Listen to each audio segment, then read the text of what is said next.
Well, blink and you miss it. We're on to game 4. We're almost done with the day here. First day of UKLC, getting closer towards ending as we do have our fourth and final game of the day will be London versus Barrage Academy. Yeah, and a lot of familiar faces here you'll probably know. Had you been in the scene for a little while, of course, Aragon, Merpillion, PFI, Beely. Very long or longer term stay names. A couple of fresh faces too, like KZ, who has always kind of been around in the 3rd division of play, but finally made his breakthrough into UKLC. And Thomas Go actually returning from Bulldog last split, who, I mean, you know, we kind of felt like was... I'm ignoring it. It's Hepe. It's Hepe. It's not... It's Hepeo. Or Hepe who. I forget his name. Am I wrong in thinking Thomas Go was on a different team for a bit last split? Or am I muddling him up with someone else? I swear he had like one of the best splits as on the underperforming team. He was on Bulldog, and Bulldog didn't win a game. They got relegated. Yes, but he was incredible. I remember that. I genuinely remember like the LeBlanc and stuff. Like he was actually a really good mid, and it was just like he just needed a great team. Player in a bad He just situation. needed a team. And this might be a team for him here at Barrage Academy. Yeah. We'll have to see as we're here and pick some bans. Pantheon banned away, no real shock there. And we also do see Camille and Vayne, curiously enough. I suppose probably just target banned away from then Voxney. Yeah, it's another game where we got a lot of players that you'll recognize the name if you've been around in the UK scene for a while. The likes of Den Voxney did obviously disappear and went back to the Nordics for a little while, has now returned back here to the UKLC. Beely has been around forever as well. PFI has been around for a long time. There's a lot of players who've been on the scene for a while. And like you said, KZ, while this is kind of like a big breakthrough for him, he has been hovering around for a fair amount of time now. Yeah. So as we do end up pick some bans here with the Camille, Kaiser, and the Akali Olaf as our final 4 bans. We'll see what's been left open. It feels like there's a fair amount, and it is just going to be the misfortune for KZ. Yeah, with the Kaiser band away, now this probably means then Voxney will eventually down the line lock in Jin. Whether they want to do it in the first rotation, it's totally up to them. But now looking towards sort of retaliation picks, we have the likes of Syndra still up. All of the the S tier junglers like Olaf and Pantheon are gone. But this, however, is a champion that kind of sits somewhere in between A and S to Leah. So very powerful jungler at the moment because of the changes they gave her in the preseason to basically speed up her clear. Her Q now basically just does full damage as opposed to being sort of half gutted on monsters. So it's really sped up her clear, and I wouldn't be surprised to see this paired with an early Renekton pick. I think it would be very in character. I'm having flashbacks to when Talia was actually like an amazing champion, was always getting played. It was the worst, but looks like we're rounding out here with a Jin pickup to go along with that Talia. So that's going to get picked up there for Den Voxney as his answer out to the misfortune. Over to Barrage Academy. What do they want to pick up is the question for me right now. Maybe looking for something to pair up with that misfortune. In game 1, we saw it paired with the Leona, just that big wombo combo you had. Really effective in some of the later game team fights, especially when you got like your Eclipse and your Collector. You just melt health bars. I think picking up the Leona here would make a whole bunch of sense, and just frontline in general. Seeing Aragon on a tank kind of makes me a bit sad, but that's okay.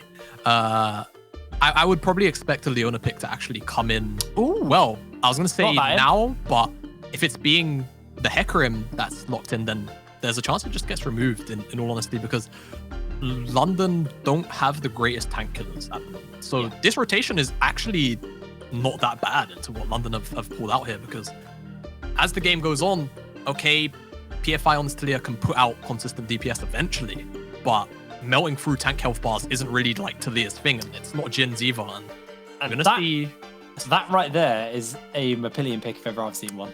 That's a Scion pick. We see him on it a fair amount.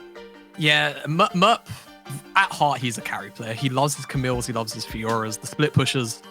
Champions like Jax and what have you, but yeah, we whenever we have seen Merp, it's normally on some of these tanks, so not too surprised. But that being said, Beely, if he feels like the matchup is right, probably wouldn't mind taking it into the mid lane. One thing I'm definitely noticing at the moment is that there's a bit of a lack of setup for this Talia, assuming that it's going to go into the jungle. It can, of course, still go mid, so yeah, have to hold on to the chances of that being a thing, but For now, Syndra, TF both banned away. I think that TF ban might be in response to that really late hover by London in the earlier rotations, because it seemed like they were gonna lock it, but then they late swapped to Jin. So perhaps some adaptation there, or maybe I'm just reading too much into the draft. maybe London just pulled off the mind game of the century. Yeah. They had no intention of picking TF. We'll have to find out. Well, we won't find out as it is taken away. And final ban here for London will be the victor. You talked about this a little bit at the beginning of the day. Something we have been seeing kind of make a return to the meta with the fact that the new items are out. You actually don't have to upgrade Victor's abilities through his items. Is it level based now? It's so you get kind of like GP Silver Servant. Okay, yeah. I think you get 1 per CS. I don't know how it stacks on jungle camps, so I can't give you the information there. And then it's 25 stacks per champion takedown. So killer assist, you get 25 stacks. Every 100, you get to upgrade one of your abilities. So it means he's able to build into the mythics a lot easier than having to dump 3,000 gold into an item store, which never really used to feel so good. And Rel's going to be the final round out.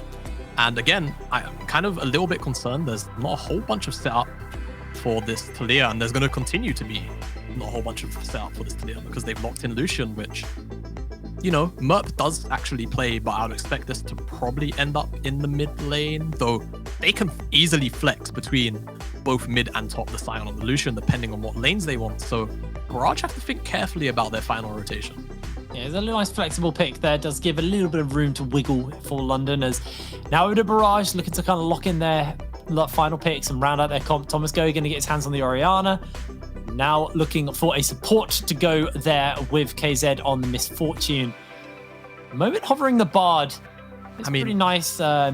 Leona is still up and available though. So I actually feel like I just want the Leo here. Yeah, you just go Leona. I don't think you have to throw down the good old style gauntlet and go Bard. We're going for a bunch of random champions, and he's going to land on the Alistar. So it does kind of dissuade Hepe from maybe locking in the Leona himself, but definitely would have been nice. And Braum is something we haven't seen in a little while. I actually really like the Braum because you can block up the Misfortune ultimate. It's really effective. It's actually really high value here. Yeah, it's super high value. The others have to lock in. I wouldn't even I would really like the Braum here. Yeah, that is going to be Shepe's pick, so gets his hands on to that, and the team comps are now rounded out here. Jamada, what are we looking at? What are London trying to do? Because, like you said, there isn't really any setup for the Talia. So what's the game plan around that? Yeah, London's draft is kind of all over the place. You've got, you know, a Jin and Braum that kind of want to play peel/kite back until it's feasible to go forward. You've got a Sion that wants to stand in front and play meat shield. And then you've got this Talia who doesn't really have any setup, so team fighting gets a bit hard. And you don't really necessarily immediately have side lane threat, albeit if the Lucian does get fed, then he can kind of be a thing on the side lanes. But look at the Barrage composition. It's just going to roll 5v5s. There's enough engage for it to never really matter what kind of setup London have. So on the immediate offset, I'm kind of concerned for this London draft because they kind of get outscaled. The early game of Barrage that the champions can put out is honestly enough to weather any kind of aggressive storm that London try and put down. So London have a lot on their plates here, I feel like. Barrage are giving themselves a comp where, you know, the comp kind of just plays itself and they don't have to, there's no pressure on them to do anything here. All right, well, we'll be getting through into the game nice and soon between Barrage and London. We've had some really good games on our first day here at the UKLC. Yeah, we have. Especially that last one. The Eminem versus Resolve was amazing. Obviously, we did have a pentakill from Envision, so you kind of got to give him a little salute on that one. But so far, it feels like all of our games have been pretty competitive, and I would love to round it out with one last competitive game. You know, we've had a few upsets, almost upsets as well. My hope is we get exactly what we got last season, where everything was just so tight and it literally came down to the last day of play to actually decide who was winning the whole thing.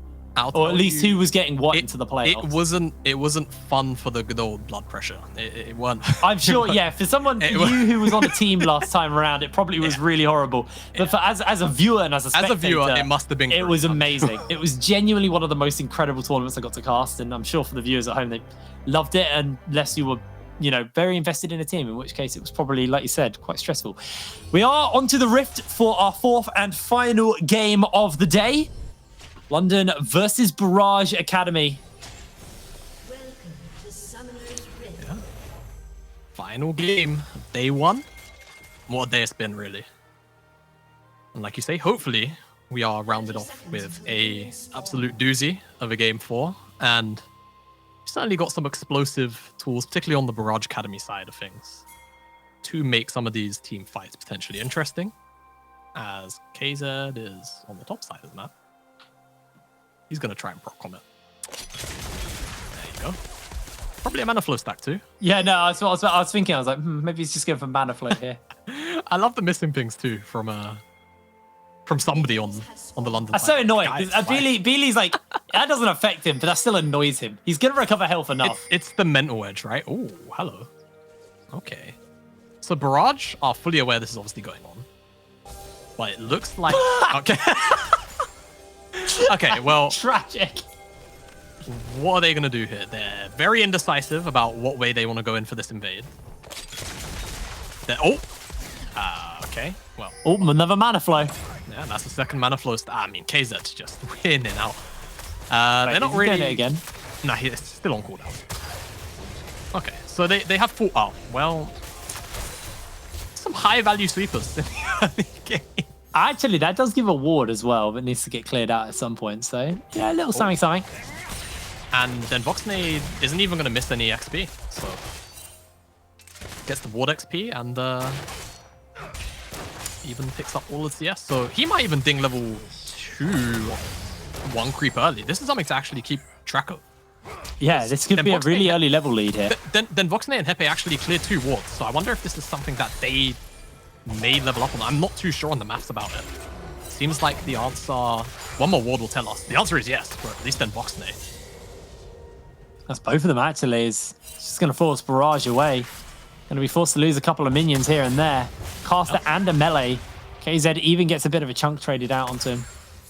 Yeah, and sort of taking a look at the minimap now. You can see King been forced to clear his blue side quadrant. Looking now for the red side jungle of PFI, but PFI, honestly, if he wants to, he can just come and rotate over and stop this from happening. As I mean, Beely, whilst he doesn't have priority, he's got first move just because of the way the map is. So yeah, it's kind of risky if PFI just clips him here with Unraveled Earth. Oh, okay. So King got the big raptor. Okay. Nice thing. So not a complete loss, but not a great start for him. It's looking like he's going to go for the chicken camp. PFI actually just bolts away. He's going to pretend that he took this red. And actually King will have no idea about this. That is a really, really nice one there for him. Is PFI actually just switches down towards his bottom side of the map. And these next few moments could go really rough for King if he thinks he can get a double crab in return.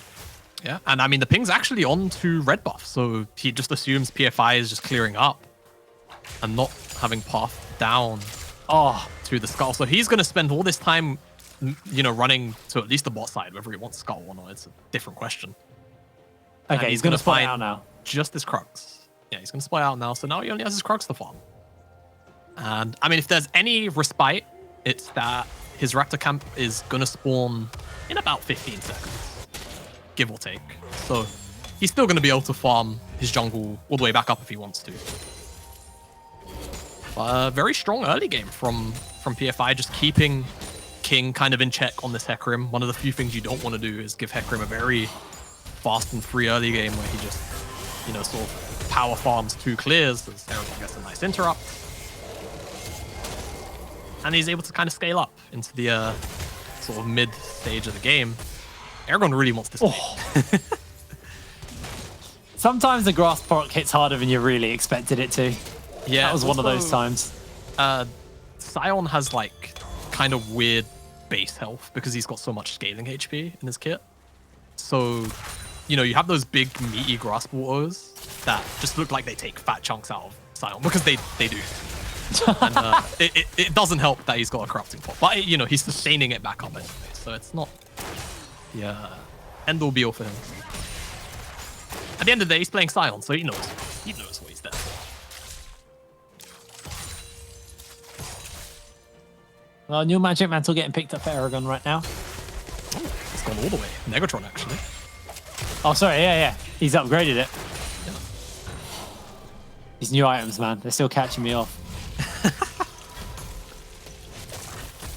Definitely a little bit sort of, hey, what's this? Kind of. As Aragon... Well, I that is think, annoying. I've got to say, I think if Merp just let the full channel go off, he might have made it back. But just the dash forward alone just meant Merp just at least had to respect the fact that he was moving forward and wave frozen in an uncomfortable position. The wave is big enough to definitely be crashed under, though. BFI will be able to pick up this Cloud Break. He's getting a lot of damage, and Billy might have to thank this for him now. Yeah, so that's the real feels relatable, man. Anybody that plays Talia soloing those dragons, it's not. Oh, here he comes. Merp. My horse is amazing. Oh. Billion's going to actually get the knock up with the ultimate. He's going to get cancelled, and that is first blood to Aragon. So Billion is going to just try and clear out this wave, shove it in. Aragon, he's okay. He actually will just be able to freeze here. Billion does have the TP though, so. And BFI though, maybe looking to see if he can find something down in the bot side of the map. As is it not going to get the big one off there? As Jeppe takes a little bit of damage from KDO. It's a pretty tasty trade-off for himself at the moment. Yeah, very nice. A lot of pressure down here. Just immediate response to the fact that King's top. So they know that they can do this and spend a little bit of time. And it seems like then Voxney even gonna try and crash this wave in, and we've got Beely rotating in too. Tomasko doesn't have teleport. King's on his way down. They're trying to respond, but they'll definitely be late if they try and commit. A little bit of hesitation. But it seems like they finally won in. There's a deep ward behind. They're actually going to bring in one. That's Aragon joining. PFI going low as Beely finds himself one kill. So 1-for-1 so far, but Aragon gets the knock up onto 2. Jeppe being chunked and slowed. Finds another knock up as KZ looking for that last auto. Unable to get it, but King trying to close the gap. Can't find his opening. KZ just didn't have 6 in time. And ultimately, it's going to be a nice little turnaround there, but teleport for a 1-for-1. Yeah, really unfortunate that King doesn't quite have level 6 there, because he might have felt a little more comfortable committing in for some kills, but at the end of the day, just ends up being, like you say, 1-for-1. And London probably don't get as much as they probably wanted from that play. But KZ kind of suffering in the CS department for it. You can see, I mean, he's been having a bit of a rough time in this lane, the inner move Jin anyway, but jungle intervention, mid lane roam's certainly not helping.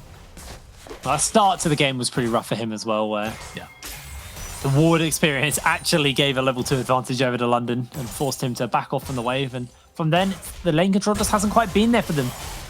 Seeing the Noon Quivers being picked up for both Beely and Den Voxney. I expect a Gale Force onto Den, but I feel like Beely probably just going to go the Kraken Slayer. Yeah. Champion uses Kraken Slayer filthily well, honestly. Yeah. Double autos make Kraken Slayer procs very frequent. To be generous about how many true damage auto attacks you can get in. But yeah, Lucian, kind of interesting. I was curious about how he would land in the preseason with all of the items, and the answer seems to be pretty well. He's had quite a few build path evolutions over preseason, but the one that most people kind of land on is the Kraken Slayer, occasionally Gale Force if the game really suits it. And then the Navori Quick Blades with Essence Reaver, and then like his build path is very, very like static. So my way of learning the items and what they all did was just by playing. I didn't actually read at all going into preseason because I knew I had loads of time because it was a long off season. Yeah. So I was like, I'll take this time. I'm just gonna play the game and learn what all the items do. My first experience with Kraken Slayer was the Lucian mid. It was horrid. It was the worst experience. Honestly, same. That's how I learned all of the new items. You just learn the hard way, right? Yeah. No, I mean, I did a lot of research because I wasn't sure whether I would be coaching another team. So had to make sure I had the big brain stuff going on. We do see here London. They managed to pick up the Rift Herald and more plates into Den Voxney. So at the moment, he's being funneled a lot of resources for the immediate future. We'll see what he bases on. He should have a fair amount of gold. It's like the answer is just pickaxe for now. And we could just see just reset back into regular lane assignments. Looking now at this next dragon. Oh, we're 10 minutes into the game. You can see the gold leads here on your screen. To 500 gold lead to Den Voxney, 200 lead to Beely. Jungle lead is 300 and top is only 100. So just slight leads eking ahead across all of these lanes and starting to look into what that translates into. Double Noon Quiver onto London with their carries. Crit Cloak and most of the components for that Kraken Slayer onto Beely at the moment with the boots. But Denvoxney did sacrifice his Crit Cloak for the Swifties, which I think is respectable at this point. KZ just kind of sitting on lots of components at the moment. Not quite in the strongest position right now. And just looking at solo farm and get some solo experience to himself. Is massively far behind Denvoxney in the CS department at the moment. And a lot of action here. Could see Barrage potentially face checking in. As KDO. It's a Hex Flash, it's fine. Yeah, it's a Hex Flash, that's alright. London gonna start this one up. Wombo combo is available here. They got the shockwave, they got the charge, they got the wall to block them off from even making Aragon that play. can break it. I don't know if he remembers that that's the thing. That's an interaction. I think people forget the Orny. It's one of those things where like Taliyah hasn't been played for a pretty long time. Yeah. Obviously, it will be popping up more and more in solo queue. But sometimes it's just one of those things you do forget. Yeah. And maybe they just didn't feel comfortable wasting the charge to break the wall, and they felt more comfortable just giving up the Ocean Drake. It had already been started, it had already been chunked, and they felt they weren't ready for that fight with KZ, not quite positioned right to be able to get a good ultimate off. So ultimately, that will be the second dragon picked up by London here. That will just continue to grow the gold lead a little bit more for themselves as Wave is going to crash in the bot side, pushed in by Mampillion, and KZ now transferred into this mid lane to hold here.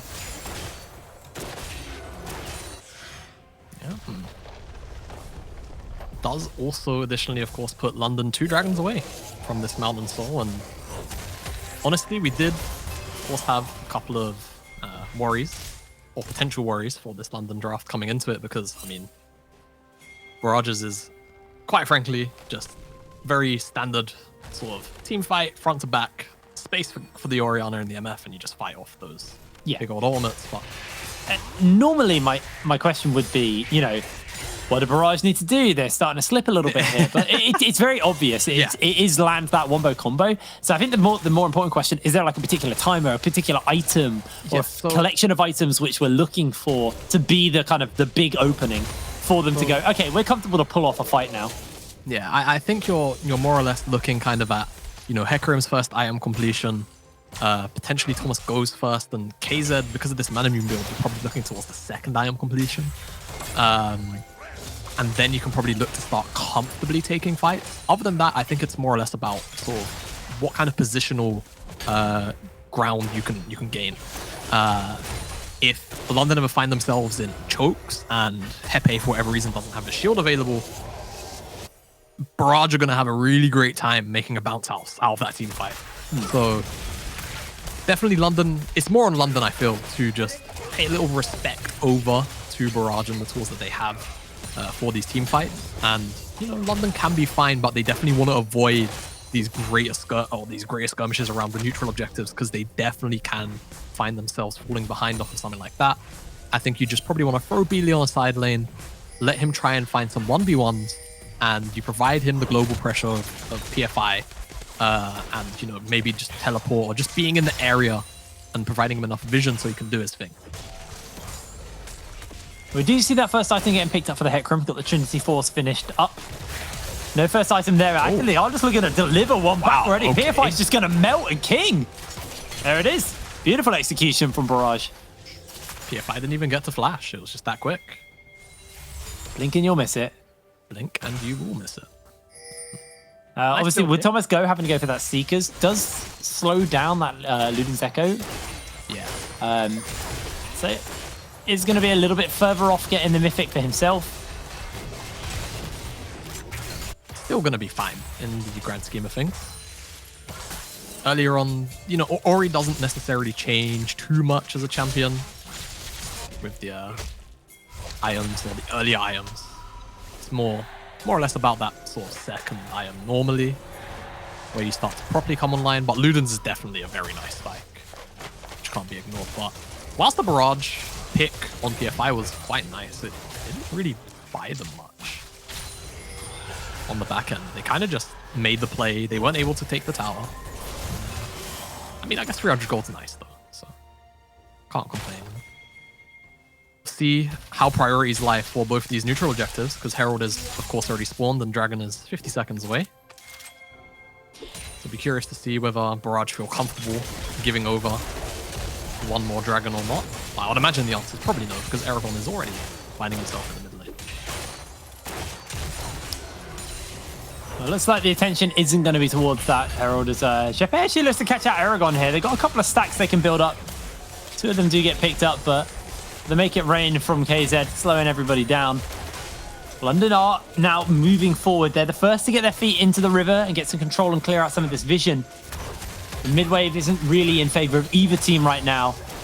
King looking to charge up and see if he can find an opportunity to find someone. Not going to get it. Papillion just jumping in forward a little bit. But Beely has gone for that Gale Force, so has a little bit extra safe with the Relentless Pursuit and the Gale Force to buy some space from the likes of King and Aragon. But Aragon, I think, can get chunked out by Seismic Shot. The culling just ripping through Aragon's health bar here as he's forced to flash as the curtain call comes down. Angled a little awkwardly. The call of the forward squad is going to be there. There's the ball delivery system. A while since I've seen that one. Bullet time just melting through members as KZ gets a kill onto Papillion. Is in zombie form for the moment as he's chasing down KDO. One more auto attack for the stun.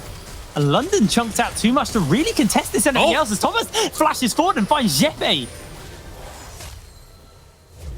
Chaotic fight and PFI. Oh, no. Oh, good flash. Hey. Someone cued the Ultra Instinct music or something, man. That was crazy. That was a really good flash. But yeah, Barrage, end of all of this chaos, they are going to take up that third Dragon spawn. And I'm very thankful we're getting a replay of this because I just really wanted to highlight one big mistake happens here. I'm not sure if you quite caught it, but Braum, well, he throws up his shield backwards, and I don't think he actually catches the Orna. Or maybe he does. No, he doesn't. He mistimes in. You just see that's why the bounce house occurs how it does. And London, very fortunate, honestly, to not lose more members off the back of that wombo combo, but you can see the devastating potential of this Barrage draft. If you're able to layer the CC, it's Beely does have the Gale Force available. He's just trying to buy some space from King. Gale Force is up to get a little bit more room, and King, no ultimates, they can't commit to him. But meanwhile, Voxney maybe looking for Aragon here. Gale's in. Runs out of auto attacks. And no, the Winter's Bite's not enough as KZ flashes forwards and secures himself the kill. Barrage, 6-1 on the scoreboard right now. 6-1 on the scoreboard, but there's only a 1,000 gold difference. So game state doesn't feel terrible as then Voxney. There's a lot of locked gold, keep in mind, with these turrets up. Oh yeah, certainly. So they will be able to kind of open up the map for themselves a little bit more. There are 2 turrets to 0 right now. Speaking of Papillion takes a turret. Yeah, and that on the bottom side too. Makes that 2-0 in turret to London Barrage, but you can see the gold's been, relatively even. It's not really gone much further than sort of guesstimate about 800 either way. KDO looking for Den. They've got PFI around with a wall to put up if needs be. Actually doesn't have the wall quite yet.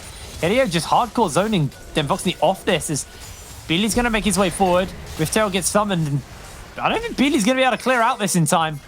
That will just be a dead turret. Yeah. We'll stop any further charges coming down. And both teams just posturing in this river. No objective really to fight here. Jeppe potentially looking for Aragon. Aragon able to buy a bit of space for himself, however. And London will just step back towards this mid lane and look to try and catch the wave that is crashing. Wow, words are hard.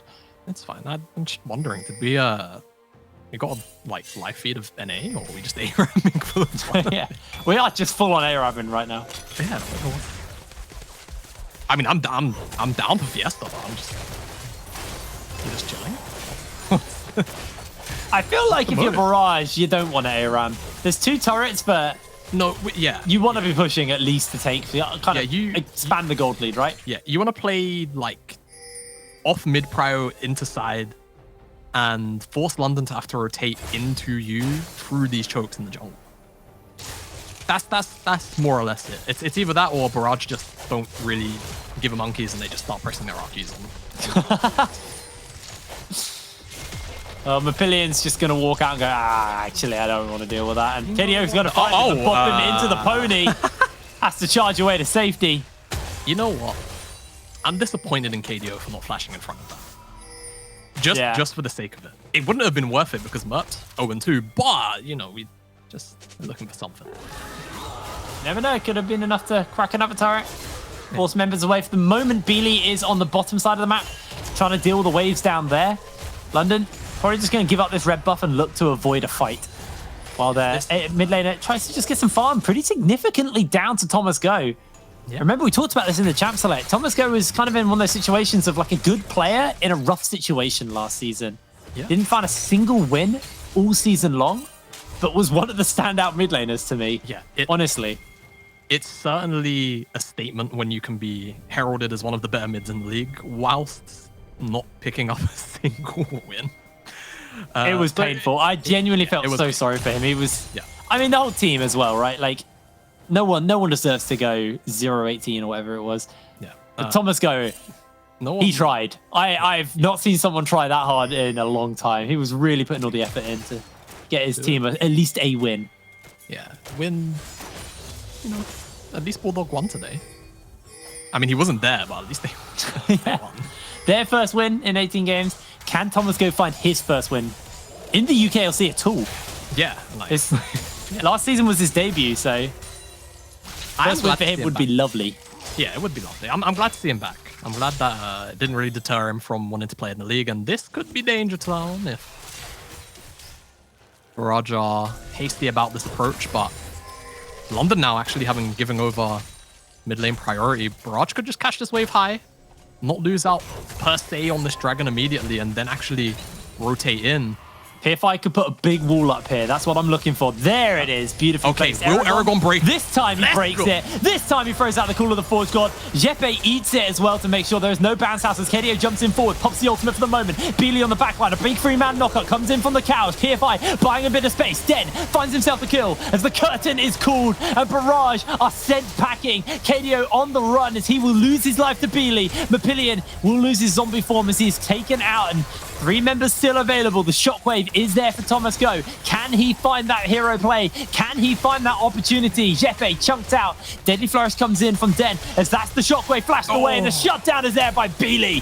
London are coming in forward. Great block out from Aragon on the CC immunity, but he will still lose KZ's life, and PFI will secure the dragon as Den, Voxney, and Beely looking just to zone Aragon away from the wave.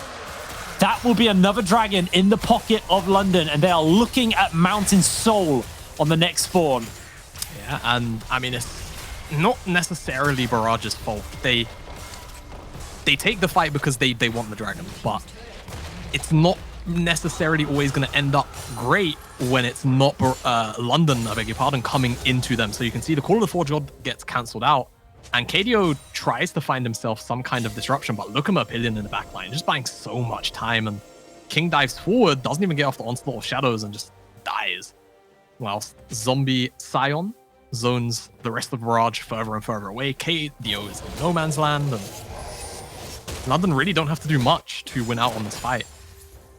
Kind of handed to them. The CC's not really laid down. Shockwave is flashed away from. Eventually, see, and very nice flash, of course. But it was such a difference maker, Jeppe being able to block out there as well. I think that's the key thing was, without that bounce house, suddenly London were just able to kite. With a double Gale Force, it was easy enough for them to put enough distance from the members they wanted to be distanced from while isolating the frontline divers. Yeah. Exactly that. And man, I hate this item. It's so broken.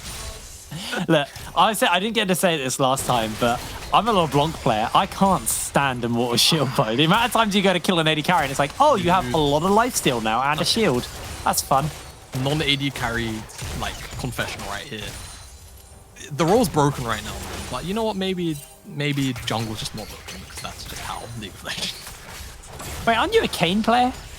I used to be. I don't really. Okay. I haven't played him since like just before preseason. Because I heard at the beginning of preseason, Gordrin. Oh yeah, he was pretty nutty. He was. Well, I don't know if I can say that. Well, he was very broken. He was very, very strong. So yeah, at that point I was like, yeah, he's just gonna be pick banned. I'm not gonna put any time into this champion. And lo and behold, he was very much pick banned, and then he was nerfed, rightfully so, along with Gore Drinker and oh, hello. Yeah. starting for Baron. There is a collector on Denvoxney as that is quickly cancelled from the blue trinket. Yeah, because meanwhile, turret falls in the bot side and Mapillion is just bullying Aragon. The kill pressure really isn't there. And the wave clear kind of is on both teams. Oh, wow. Yo, they're just stacking grass. Yeah, they're just grass stacking. Yeah. King's chasing out PFI. PFI looking for the seismic shove is going to stop him from actually going any further. And Mapillion is going to finally step away, going, you know what? I lost a third of my health now. After probably 20 seconds of fighting. I think I'm going to chill. Taking a little bit of time to step away from the big Forge God. As Aragon has been pretty present in a lot of these fights, actually, but it still feels like he's been kind of quiet outside of one or two plays in the great fight. But I guess that's just the nature of playing one. You're either really present or you're kind of just there. Very quiet period of time, actually, now that I think about it. Really yes, games definitely. I think we've had quite a few games today which have taken a bit of a chill pill. Yeah, teams have calmed down. Like, it's not as aggressive as maybe some of the games we saw last season, and I think that's partly down to just the teams kind of feeling each other out, figuring out, you know, the strengths or weaknesses, recognizing when they're strong as well. And I think that is the real big thing for me in this game is what are we looking as far as scaling? Obviously, you've got the Ornn for the ornaments, which is big upgrades on these mythics. Is that enough just to give a scaling advantage to Barrage, or do they just already outscale? Or I think what is the game plan? What are we looking at? They kind of already outscale. Now, this next dragon is spawning in 50, so we should probably shift our attention to it. But, you know, even if London secure this mountain, so I don't know how much it really changes the outcome of the game. As Aragon, I think he's passing over an upgrade to who I can't quite tell. It's the Gale Force. So, what's Gale Force upgrade called? It's going to be... Oh, Typhoon. I know that one. Yes, it is Typhoon. Yes, you are. I am. Mapillion is... he's just charging in. Yeah, he's gone. That's going to be the wall thrown out. KDO actually looks to catch out PFI. PFI has to go gold in the middle of everyone. Jeppe eats the ultimate, is instantly taken out by Thomas Go. Beely forces KZ to flash away to safety. It's Denvoxney free to fire away on the backline. KDO looks for him. That's the charge. KDO still alive, though. Is still firing out. The shockwave is going to get jumped onto. Denvoxney just keeping himself in this fight as Beely's looking for KZ. Able to get it. The curtain's been called. And now he's collecting it on the kills. Beely goes golden for the moment as he's trying to buy a bit of space. Thomas Go's going to try and get the kill, but Beely unable to find it, but the members are so low. The Winter's Bite from Jeppe, and London find the ace. Oh, the sad B on the back end from all the London members too, and they get the ace. They're going to be able to pick up this mountain soul. And honestly, that fight looked horrific for London at the very beginning. PFI, more charity donations. We've seen a couple of those today. Not from him, but throughout the course of it, and you'll just see, he wants to wall off, and I'm not sure if it's a misclick or what's going on here, or maybe he just gets interrupted. I don't know why he takes the wall. he just kind of goes. That was the most questionable thing I've seen in a while. Like, PFI is normally a pretty consistent player on the competitive stage, so that's actually kind of a surprise.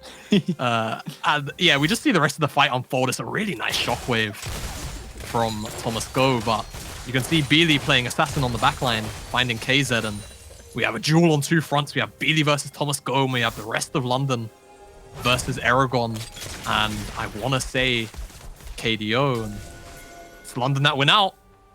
Get the Mountain Soul. Doesn't mean they're going to have that in their back pocket, but again, the gold lead's beginning to balloon a bit, but we're also hitting that stage where gold starts to matter less and less within the next, like, 5 to 8 minutes. Yeah. So it's still kind of going to be down to execution, especially because of how these two comps scale into each other. But London with that additional shield, it's certainly going to help, but I don't know how much. Okay. Thomas struggling to cancel the base of Mapillion because of the Mountain Soul. Alright, you know what? Maybe it does matter. We are seeing Beely building towards the Frozen Mallet replacement. Oh yeah. That's a really good item, by the way. It's amazing for the culling. Yeah, it's a really strong item, I have to say. I can't remember what it's called. I just know it's like it's one of those really weird names. It's got an A in it. as to like... Oh, Thomas, that is not where you want to be. Here comes the block from Jeppe, eating up everything as King's looking to charge into the backline. Already the health bars are low, and that is just not the ultimate that they needed from the Misfortune. Is coming in with that Cullen, cutting in with the slows. A big shockwave does land on the 2 as Jeppe is going to go a little bit low. Caught out for the moment as Beely actually might just be able to close over the wall here and catch out Thomas Go, but not going to quite get that one as this is just another couple of easy kills for London. 3 for none. And they can just turn that into a Baron. Yeah, that is most definitely going to be a Baron. And I mean, it's Barrage just not really ever being able to have good setups for their greater team fights around these neutral objectives. And PFI, I mean, we saw a very wacky wall previously, but this one was pretty damn good. Zoning Thomas Go, and I mean, it even cuts him off of walking just sort of left and back into his blue side quadrant. He's really cornered off there, and the Zhonya's buy some time, but it's not quite enough. As, I mean, King has not quite had the amount of impact you would hope to have on this Hecarim. Honestly, he's getting one shot anytime he dives in. And the rest of Barrage pretty much just have to retreat from the get-go. And London have the Baron in their back pockets, and you would imagine they're gonna, at the very least, look to take down the remainder of these tier 2s and hopefully for themselves crack open the base. 31 minutes on the clock, and it kind of is on London to make sure they do use this Baron effectively. Like you said, there is still scaling onto Barrage. There is still that threat. London have been executing these last few team fights flawlessly, though. Yeah. And I think that's the difference maker. It's that London haven't really let Barrage play the kind of team fight game that I would assume Barrage came into this one wanting to play. Yeah. And Barrage themselves, they never really set themselves up for that kind of success. Never really found themselves first on objectives, never really forced London to have to walk into these chokes to allow some of these big ultimates to hit onto multiple members. And because of that, they're suffering right now, sitting in their base, looking for death rushes, hoping that London will make a misstep.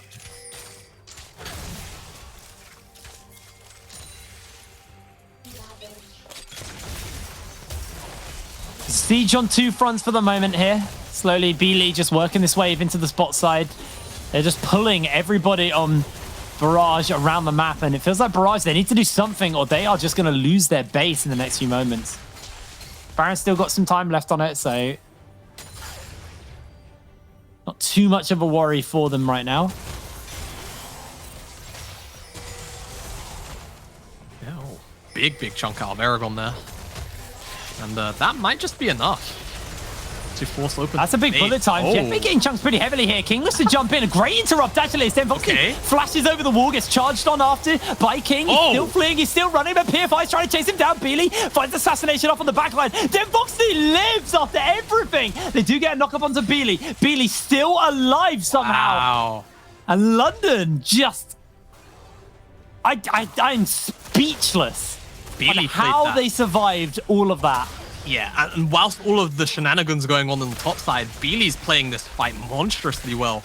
Just dipping and diving in on the bottom side. He finds the assassination onto one of the Barrage members. And I think London, they want to close this one out right here, right now.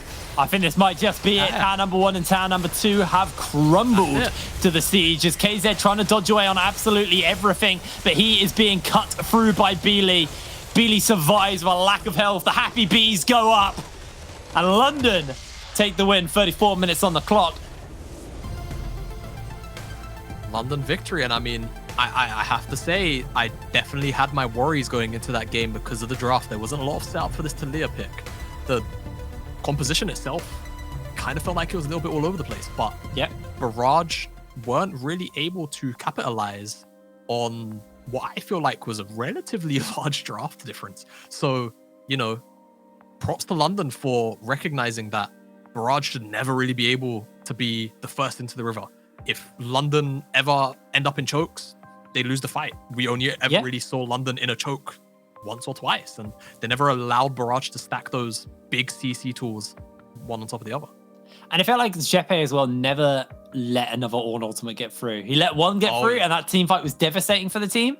And then after that, he went, nah, I'm not going to miss click ever again. I'm going to catch that every time. And really, really good stuff from him being able to kind of make sure that the team don't just get completely shut down by a big Ornn ultimate and just great control. I think Beely was just a man on fire. He was not letting anybody get near. Like he would pick one of the carries and go, "You're not in this fight. You're 1v1ing me. The fight's going on over there, but it's me and you time right now, and we're gonna meet up and skirmish." And he was so slippery. He was so hard to lock down. And honestly, just a fantastic game from Beely. But with that, I mean, that is going to be a win for London over Barrage. Now, we're going to cut to a quick break, and when we're back, we'll be back with an interview and a breakdown of the day. So don't go anywhere. See you in a second.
Hello, ladies and gentlemen. It has been quite the day here at the UKLCs. We've had 4 really spectacular games. Before we take a step back and breathe about and look back on our games earlier on in the day, let's have a little talk about our games we just had, or the game we just had, London versus Barrage.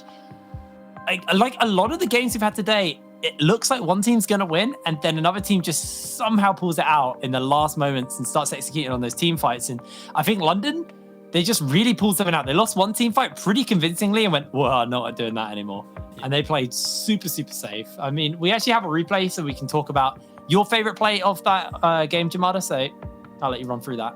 Yeah, and it's just an ace here. So it's Barrage, this time technically with the positional advantage, but the dragon isn't quite spawning yet. I can't remember off the top of my head how much longer the dragon's got to spawn, but we can see I've spoken a lot today, almost at length really, about the importance of sort of holding this area, or let me just get the actual pen, like holding this kind of area of control, especially when you've got champions like Ornn, like Orianna, like Alistar, that love these choke areas where when people come in, you can just immediately snap, engage, and you can blow squishy members up, like a Jhin, like a Taliyah especially, and you can just win fights off of just having positional advantage and tools. And Barrage finally, after what felt like an eternity, had the position in the river, but they're just a little bit too early. I don't think the dragon's quite spawning yet, so we'll get the clip going and kind of just see both teams just kind of decide, all right, well, it's time to fight. We see PFI on the bottom side. This is an oopsie. I don't feel like he meant to actually go with the wall. I feel like he just wanted to put the wall down and potentially separate Aragorn and KZ, because he knows Thomas Go is right here because of this little wall here, and King and KD are still in the river. So if they can separate KZ and Aragorn and burn them down, then it can make for a really easy fight, because like we said, this London composition more or less prefers skirmishes as opposed to great big team fights. And we see, because of the start of this very unfortunate fight for London, almost, it could have been pretty hectic, and Barrage's comp looked like it was actually going to start to thrive. But then something kind of happens where Barrage kind of commit, but you can see the health bars aren't really going down. There's a big shockwave. And then Voxnay eventually manages to sneak out, and there's enough Pill and CC. And on the backside of this entire fight, we have Beely playing Duelist 1v1 with Thomas Go. He'd also additionally already assassinated the Misfortune on the backline. So whilst then Voxnay is over here, and Merpillion is buying a bunch of time, Beely is on the backside, basically just 1v1ing two or 1v2ing two members of Barrage. And it's just about enough time. I don't quite think Beely manages to take down Thomas Go. It's very damn close. But that doesn't really matter, because at the end of the day, Hepe's there, and the rest of the London crew clean up the fight. And this turns into, it looked like Dragon. Thought they went into Baron afterwards, but the stat really B coordination is more impressive than the team fight execution. Let's be real there. That was that's quite the game though. Honestly, really good team fights from Barrage and from London, and that's where it went right for them. And yeah, we actually have their AD carry standing by for an interview. We are joined by Dem Voxney. And Voxney, been a little while since me and you've had a chance to have a chat. How you feeling, mate? You alright? Yeah, I'm feeling great. Banger game to start off the season, so yeah, it really was a banger game. I mean, all of the games today have been bangers, and they've all come down to quite clutch team fighting. I assume you've watched some of the games today. Yep. Were there any games that like really impressed you? Any teams that really impressed you from today? Actually no, but I think it's the first day. It's the first people going into draft. They don't actually have a lot of info. I think most people just drafted what they felt comfortable with, and it doesn't really say a whole lot, but there wasn't anything super impressive. Okay, that's fair. What was your plan going into draft then? If it was the first day, what was London's game plan coming in here? Yeah, without leaking too much, I'll say that it was play what we practiced, and ban what we banned. Get the broken stuff out of the way, so we get a comfort team comp against a comfort team comp, and then we'll win because we're better. That's how we felt about it. So yeah, I definitely felt the draft looked a little bit scary coming into it, but you guys definitely navigated really well in some of the team fights. Particularly you always constantly, even when King dove on your face multiple times to Hecarim, just kind of pressed the Gale Force button flash, and then he just died off the back end. So talking about kind of this idea of comps, how did you feel going into that game on a draft basis? Because if I was an AD carry playing into Ornn Hecarim, an Alistar and I was an mobile AD carry at that, I would have been kind of broken it a little bit. It wasn't the greatest. Obviously, they banned Kai'Sa and Vayne. Yeah. Happens. But which would have been really good here, both of them, right? Yeah. With mobility and tank shred and stuff. But Gale Force is super broken right now, so it doesn't really matter. Like every ADC has 2 flashes, and like it's not that bad. Also, Jhin is, I think, a little underrated now. People stop playing him for some reason. So I felt fine. It was fine. Wasn't really a big deal, and we had the Sion who tanked a lot as well. So we've had Jamada complaining a little bit about the AD carries at the moment. I actually want to get your input. You did just say that Gale Force is broken. I'm glad we can all agree on that. What is your what are your thoughts on the AD carry pool at the moment? No, wait. Is there stuff Don't give him a way out. Just ask. Do you think AD is broken? Yes or no? Yes, it's so it's super broken. Really, really broken. I mean, that's the easiest way to answer that question. You have Gale Force. You have like 20 billion AD carries that are viable, and well, yeah, like that's just it. I'm glad an AD carry player can actually put their hands up for once and go, yeah, my role's kind of broken. Most of the time it's like, nah, we're not. We're weak. What are you on about? But this time it's like, no, we're super broken at the moment. They're super good, but and all the roles are super good as well. It just just have to be good enough to abuse it. Okay. So just get good is then Voxney's exactly outcome. All right. Yeah, so AD carries that are broken, but also you're bad. I'm glad that's your input and outlook on all of the roles in the game. Well, you don't see good players complaining about their role. I mean, to be fair, yeah, you might be right on that one. Yeah. Well, congratulations on the win, 10 Voxney. It was a little bit of a squeaky bum game at some points there for you guys, I'm sure, but you were able to pull the win out and get your first win on the board. So congratulations, and hopefully speak to you again soon sometime. Yeah. Well, see ya. See you later, mate. Nice to hear that. An AD carry accepts that they are just stupid at the moment. You know what? That was a nice interview. I enjoyed that. I'm glad that was the last interview of the day. A good one to close out on. Yeah. I mean, speaking of closing out, we are unfortunately rounding up here today. So let's take a moment to reflect on the 4 games we had. We obviously started out with Bulldog versus Demise. A Bulldog win, sorry, it wasn't Demise win, but we actually have a couple of games to look back on. This is the London game versus Barrage game we just had. What game stood out to you, Jamada? I mean, it's got to be the Eminem Resolve game, right? Like, even though we had loads of hectic games tonight, that game was just on a completely different level compared to everything else. You know, this opening game, it just felt like a very uncharacteristic performance from Rifty, and it really did warp the state of the game. And when Rifty's not performing with a draft like that, the game, it's going to get really awkward. Here, of course, we have the Envision and Enclave game earlier on, which delivered in its own right. And then, of course, early skirmish here from the Resolve M&M game, which, well, was the first kill of many kills in what I believe ended up being about 40-ish minute long experience.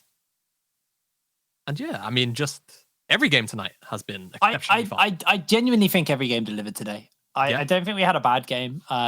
We had a few slow-paced games, but I kind of put that down to a little bit of the teams and the players kind of, starting to get back into the swing of it, kind of shake the rust off, because it's been a while since we played. And I mean, we were a lucky league because we had the NLC full open, but for a lot of these teams, they haven't actually played competitively since summer, since August. It's a long time. Shaking a lot of that rust off is actually, it's a lot of work. And especially when the last time you played, it wasn't on the season 11 patch or anything. So you're now playing with an entirely new system as far as the items go. And I'm sure, all of these players have been playing the hell out of League of Legends over the last few months during the preseason. But it's a very different thing from going from solo queue to playing competitively. So I genuinely think we will start to see the paces of the game start to pick up a little bit more as we get later on into the season, as that rust is shaken off by these teams. And you did see one of the key things was a lot of the teams knew how to win. Every team but one today knew when they're able to win. There was no kind of like, oh, maybe we'll just take an inhib and back and play it safe. They went, no, we win here, we'll close the game out. And that was the big thing for me, was I think we have a lot of very competent teams. And sure, there might have been a few individual mistakes, but from the overall thing, from the 8 teams we saw today, all of these teams had a moment where they looked like a fully functioning team already, and it's only day one. And that's like one of my criticisms when I was in the league in summer was I felt like some of the teams really just had no idea what they were doing. But today, like you just said, every single team today at one point or another actually had really functioning, macro, just in just everything that encompasses the word macro, really. Yeah. They really did actually start to look like they understood their conditions of how to win the game with their champions and compositions. So I'm actually really excited moving forward, particularly like for me, one of the sort of smaller standouts, Enclave's macro in their game, even though they lost, their early game macro in the first 15 minutes was generally speaking very sound. Like very, very good stuff. Really good. So even though they lost the game, I think that they still could be one of the teams that kind of rises up towards like the middle to end of the season, depending on how some of these other rosters shape out. I genuinely think it's quite hard to call who's going to be where. I don't think there was a disappointing team today. I'm sure there are teams who were disappointed, but I don't think there was a disappointing team today. No. Well, we're only one day in, but let's have a little look at how everything has now ironed out after the first day of play here at the UKLC. Have a little look at our scoreboard and today's results. So Bulldog, Envision, Resolve, and London all found themselves a win. That's a 75% win rate on Red Side today. Unfortunately, we don't have tomorrow's games, and I can't remember, but Jamada, I believe you know, so you can run us through tomorrow's games if you want. Yeah, sure. So opening up the day, we're going to have Resolve versus Enclave. Again, Enclave looked like they had really sound early game macro. Whether they'll be able to keep up with Resolve is kind of its own thing. And then moving forward from that, we're going to have Barrage Bulldog, which, Bulldog, a lot of surprises today. And Barrage, honestly, drafted themselves a really strong comp, but looked very underwhelming. So we'll have to see how those two clash up. And then after that, Demise M&M. Should be a pretty good matchup. Hoping that Rifty actually shows up and makes it a competition, because if he doesn't, I could see M&M easily running over them after the Resolve game today. They looked very impressive. And then to round out tomorrow, Envision London. Both teams won today. Looking to make one of the teams 1-1. I don't know what game I'm excited for most tomorrow. I actually probably think it is going to be the M&M Demise game. Because like you said, if Rifty shows up, we could be in for a really competitive game tomorrow. That's one I'm probably really excited for. Is there one maybe that's jumping out to you? Probably the opening game of the day. I think it's going to be fun to track Resolve as a team. We also had Artoria speaking earlier on just how he feels in general about the league and just sort of goals and sort of objectives for the split. So, I think playing into this Enclave roster, which I can't remember whether he said it on air or not, so I don't really but he's looking forward to the Enclave game. So, it should be an exciting one, and I know the Enclave guys are definitely hungry to try and pull a result through, because they've had a very disappointing set of few splits now where it's always sort of bottom end or they're just not scraping into playoffs. So they really want to try and get off to a good start here, because 0-2 on the first week, it's really not a good look.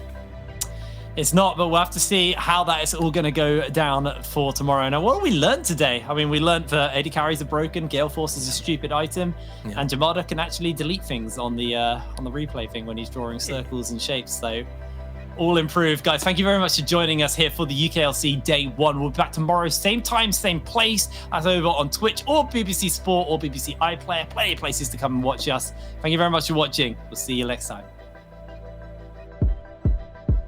Sunsets, high rise, you know you're on the floor, diamonds, good life, walking the golden door. Everybody knows that you want it more, more. Ice cold to the touch, we're gonna burn it down, bodies so hot until we hit the ground. Everybody knows that you want it more, more.